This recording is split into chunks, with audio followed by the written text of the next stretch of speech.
இன்னைக்கு நம்ம எங்க போயிட்டு இருக்கோம் அப்படின்னு பார்த்தீங்கன்னா, திருப்பாச்சூர்ல இருக்க வாசீஸ்வரர் சிவன் கோவிலுக்கு தான் போயிட்டு இருக்கோம். இந்த கோவில் பார்த்தீங்கன்னா, ரொம்ப பழமையான ஒரு பெரிய சிவன் கோவில்.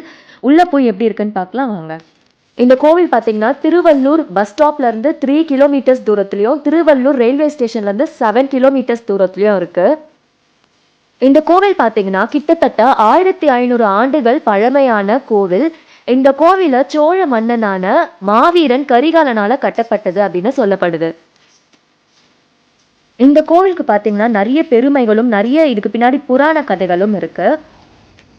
ஹயக்ரீவா அப்படிங்கிற ஒரு அசுரன் பிரம்மாவோட வேதங்களை திருடி கடலுக்கு அடியில மறைச்சு வச்சுட்டான். அதனால பிரம்மாவால தன்னோட படைக்கும் தொழிலை செய்ய முடியல. அதனால திருமால் மச்ச அவதாரம் எடுத்து கடலுக்குள்ள போய் அந்த அரக்கனை அழிச்சு அந்த வேதங்களை மீட்டுட்டு வந்தாரு.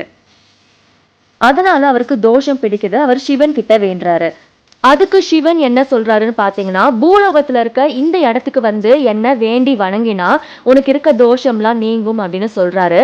அதுக்கேத்த மாதிரி திருமாலும் இந்த இடத்துக்கு வந்து இங்க இருக்கிற சிவலிங்கத்தை வேண்டி வணங்கி அங்க இருக்க தீர்த்தத்துல குளிக்கிறாரு. அவரோட தோஷமும் நீங்க பெற்றது அப்படின்னு சொல்றாங்க. சோழ மன்னர் கரிகாலர் இங்க எப்படி ஒரு சிவன் கோவிலை கட்டினாரு அப்படிங்கிறத நம்ம பார்க்கலாம்.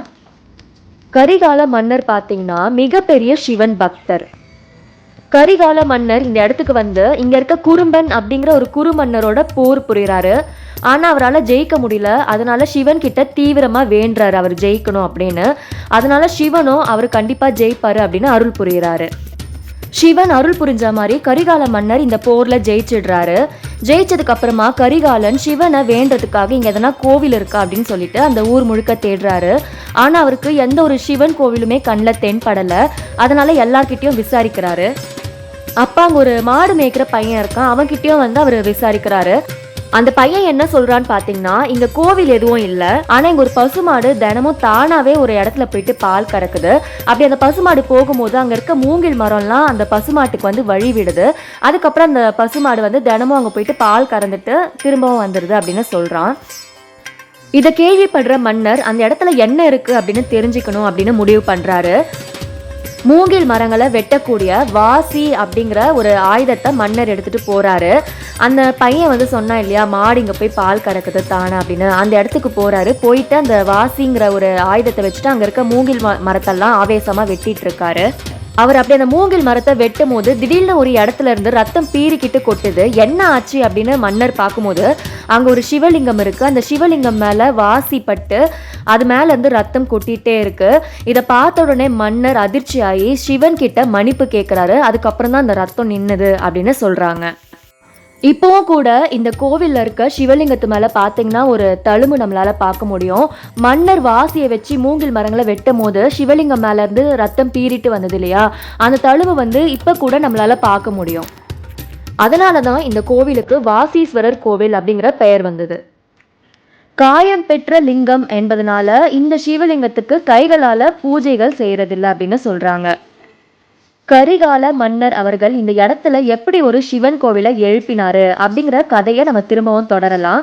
கரிகால மன்னர் இந்த போர்ல வெற்றி பெற்றதுக்கு அப்புறமா அவரோட எதிரிகள் இவரை கொல்லணும் அப்படின்னு நினைக்கிறாங்க. அதுக்காக ஒரு பாம்பை ஒரு பெட்டியில போட்டு சில பேர்கிட்ட கொடுத்து அவர்கிட்ட கொடுக்கும்படி அனுப்புறாங்க. ஆனா அதை கரிகாலன் வாங்குறதுக்கு முன்னாடியே ஒரு பாம்பாட்டி வாங்கி அவர் உயிரை காப்பாத்திடுறாரு. இதுக்கப்புறம் என்ன நடக்குது பார்த்தீங்கன்னா, அவர் தூங்கும் போது சிவன் அவர் கனவுல வந்து பாம்பாட்டியா வந்து உன் உயிரை காப்பாத்தினது நான் தான் அப்படின்னு சொல்லிட்டு நடந்ததை சொல்றாரு. இந்த இடத்துல ஒரு கோவில் எழுப்பும்படி சொல்றாரு. அதே மாதிரி கரிகாலன் அவர்களும் இந்த இடத்துல ஒரு கோவிலை எழுப்பியிருக்காரு. இந்த கோவிலுக்கு இந்த மாதிரி இன்னும் நிறைய பெருமைகள், நிறைய புராணங்கள்லாம் இருக்கு. இந்த கோவில் செவுற்றுல பார்த்தீங்கன்னா ஃபுல்லாவே இந்த மாதிரி கல்வெட்டுகள் வந்து நீங்க நிறைய பார்க்கலாம். இந்த திருப்பாச்சூருக்கு பார்த்தீங்கன்னா தன் காதலிபுரம் அப்படிங்கிற இன்னொரு பேரும் இருக்கு. ஏன் அப்படின்னு பார்த்தீங்கன்னா, இங்க இருக்க அம்பால சிவன் தன் காதலியே அப்படின்னு அன்பா கூப்பிட்டாராம். அதனால இங்க இருக்க அம்பாளுக்கு தன் காதலி அம்மன் அப்படின்னும், இந்த ஊருக்கு தன் காதலிபுரம் அப்படிங்கிற பேரும் வந்திருக்கு. இந்த கோவில் இருந்த இடம் பார்த்தீங்கன்னா பல வருடங்களுக்கு முன்னாடி ஒரு மூங்கில் காடா இருந்திருக்கு. இந்த கோவில்ல இருக்க சிவலிங்கம் சுயம்புவா இயற்கையாகவே இந்த மூங்கில் காட்டுல தோன்றிய ஒரு சிவலிங்கம்.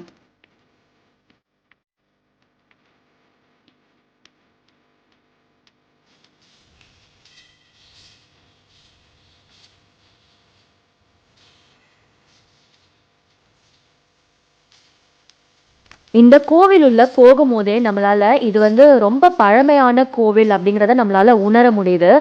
அவ்வளோ சூப்பரா இருக்குங்க கோவில் உள்ள. கோவில் உள்ள ஃபுல்லா வீடியோ கவர் பண்ண முடியல. ஆனா நீங்க நேரடியா வந்தீங்கன்னா நீங்க நல்லா பார்க்கலாம். அவ்வளோ அழகா இருக்கு.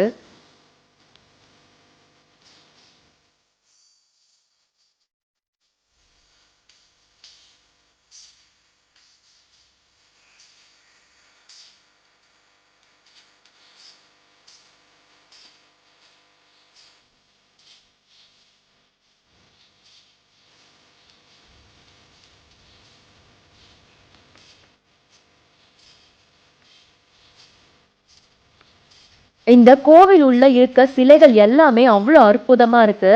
இந்த கோவில்ல வந்து பார்த்தீங்கன்னா, லிங்கோத்பவர் சிலை, பிரம்மரோட சிலை, இந்த மாதிரி நெறைய சிலைகள் வந்து ரொம்ப அழகா இருக்கு. இங்கருந்து தானா தோன்றிய சிவலிங்கம், நெறைய மண்ணுல இருந்து கிடைச்ச விநாயகர் சிலைகள், இந்த மாரி நெறைய சிலைகள் வந்து ரொம்ப அற்புதமா இருக்கு.